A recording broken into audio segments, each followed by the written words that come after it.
A lot of you guys seem to like my singing yesterday, so let me do another one. Where's my mic? There it is.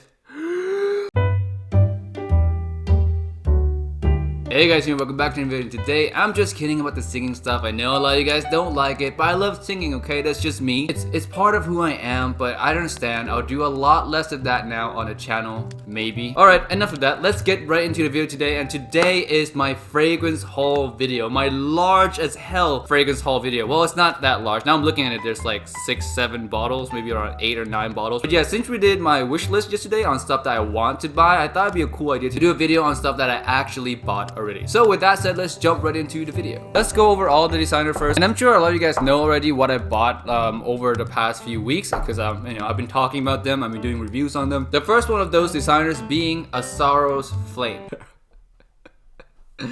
A Sorrow's Flame, really? A Sorrow's Flame? Okay. The first one of that being Eros Flames. Now, Eros Flames, as I said, one of my most complimented fragrances ever within the first week of wearing.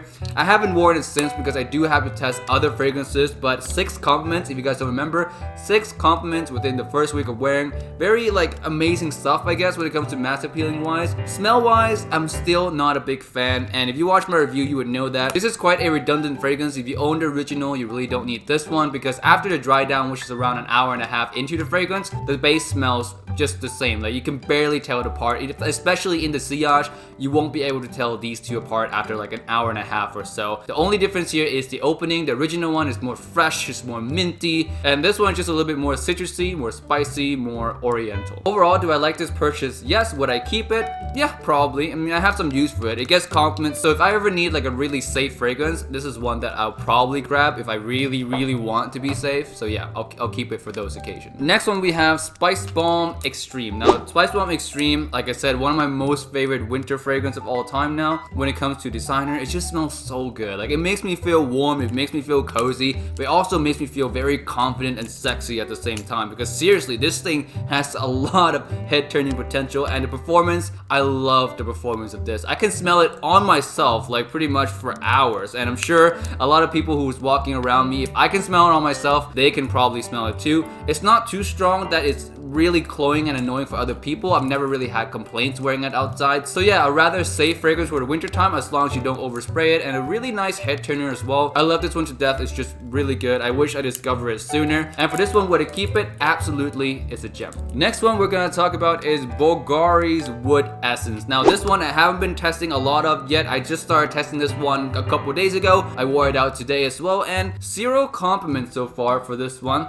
I don't think a lot of people really gravitate towards giving this thing a compliment. It doesn't really smell like a mass appealing, sexy head turner. This one is more yourself, more professional, more sophisticated. This does have some old school vibe to it as well. Mainly the woody, kind of lavender-ish kind of smell. It smells kind of old school to me. But so far throughout my 2 days of testing this, I do feel like it's an older gentleman's fragrance. I'm mainly 30 and plus. I don't feel like I can pull it off. I feel like I wear it, it smells good, yes, but it really does not represent me, and I really can't imagine this on anyone else. I can't even imagine this on Manny or Bradley, for example, from Cascade Scent or Triple Ink. I can imagine this scent on maybe someone like Ashton from Gen Sense, Big Bear Business, Mr. Smelly. I can imagine this on those guys, not me, not Manny, not Bradley. Overall, what I think so far, I think is a good fragrance. It's definitely not for everyone. It's definitely not a mass appealing fragrance. Would I keep this? I don't know yet. I need to test it out more. If after a week I feel like it's just not working for me, I'll do a review on it and let you guys know if I'm gonna keep it or not. So far, I just don't have a full opinion yet since I haven't really tested this out that much. Next one in the designer realm, we have Noir Ombre, and I saved this one for last in the designer world because this is a really nice bridge into the niche, because it smells like a niche fragrance of all things. It smells like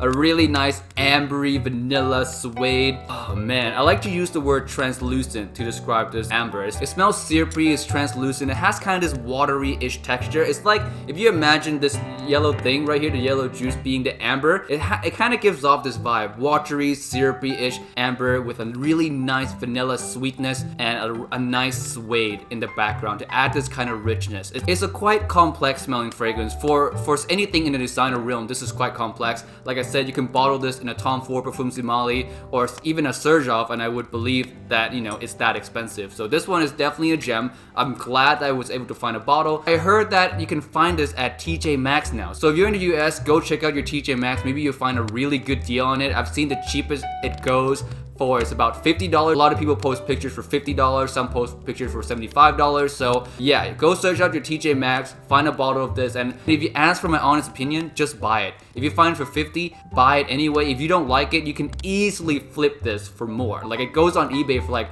$75 to $100, and sometimes I see it at $140. So even if you don't like it, you can easily flip it for your money back or even for a little bit more profits. So again, if you see it, grab it, sell it if you don't like it, but chances are very high that you're gonna love this scent. Moving on, we have the niche, guys, and the first one I bought in the niche department was Duro from Natsumato. And if you remember back to my favorite purchase of 2017-2018 video, there's a mystery box there, and that fragrance was Duro. I think only a couple people got the right answer, so you guys are pretty bad at guessing, actually. Duro from Natsumato, I've been wanting this scent for a long time now. I first tried this fragrance about 2.5 years ago, right when I started my channel. I did like a Natsumato first impression, and I smelled Duro, and I really liked it. I wanted to get Duro for myself. And yeah, I finally got it 2.5 years later. This one, funny enough, is unsprayed. I've not worn it since I've bought it, have not sprayed it as well, so I don't know if I'm ever gonna wear it now because I feel like I want to keep it new like this. I do have a sample of it that I'm gonna empty out first before I reach for this bottle. So, oh, I forgot to tell you guys if I'm gonna keep this one or not, and the answer is, you know, obviously yes, because I bought it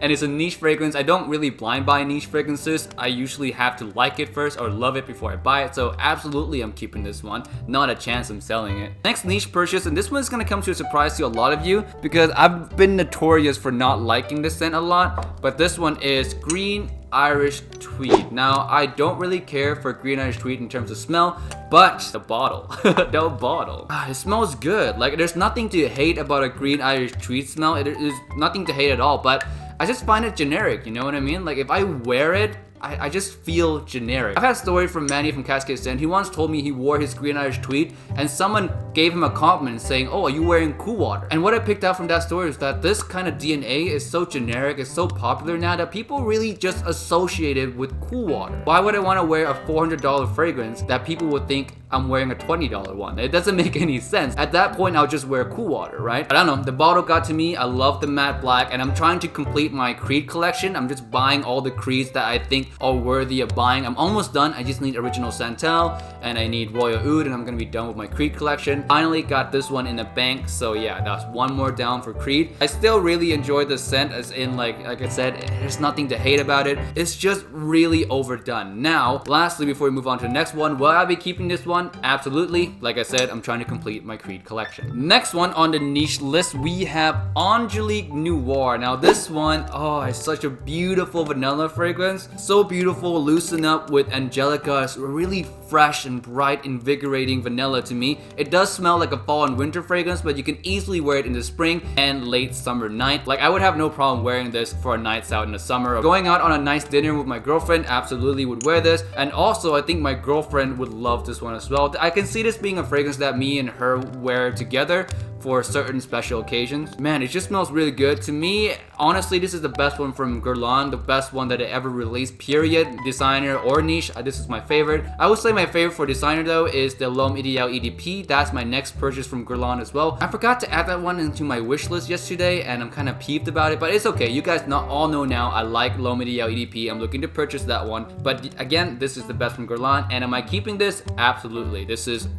a gem. My first bottle from Guerlain, and yeah, I'm not getting rid of it. Last one, and this is a sad story because I ordered this fragrance from a really good eBay seller, 100% rating, over thousands of reviews, so I felt really confident, but sometimes the worst happens. And this is not the worst, but they sent me the wrong fragrance. I ordered Oud Bouquet from Maison Lancome because, you know, a lot of people have been talking about Oud Bouquet lately. It's been hyped in the Facebook group, and Demi, I think because of Demi hyped it, and now everyone's hyping it up. So I decided to buy it for myself. It's not a super expensive niche. You can find it for around like $80 to $90. So I decided, if I spend $20 on a decant, I might as well buy the whole thing and, you know, resell it if I don't like it. So I ordered one, and what came instead was L'Autre Oud. And this one I have not sprayed because I want to return it. If I spray it, then I can no longer return the bottle. Yeah, so I don't know exactly what this one smells like. I went on Fragrantica though to look it up, and supposedly it smells like oud, rose, and saffron, which is a very common combination, like especially in Middle Eastern perfume.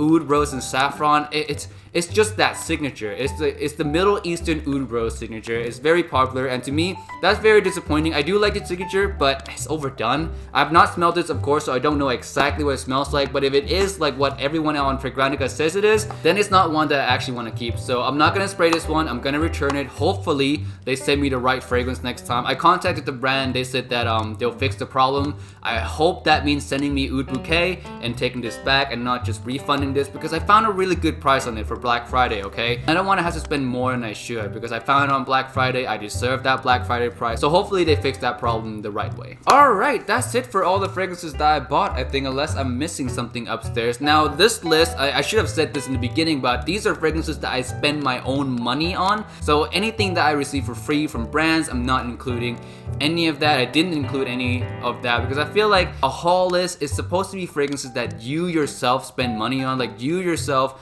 feel like it's good enough to buy, and you know, I just wanted to keep it that way. I really should have mentioned that in the beginning. But I think that's it for my fragrance haul video. Please let me know down below which fragrance that you've bought recently in the past 3 or 2 months or so. I want to know what you guys have been picking up for this winter time. That would be interesting. And yeah, with that said, I hope you guys have an easy life, and I'll see you guys next time in another video tomorrow. Peace out and bye.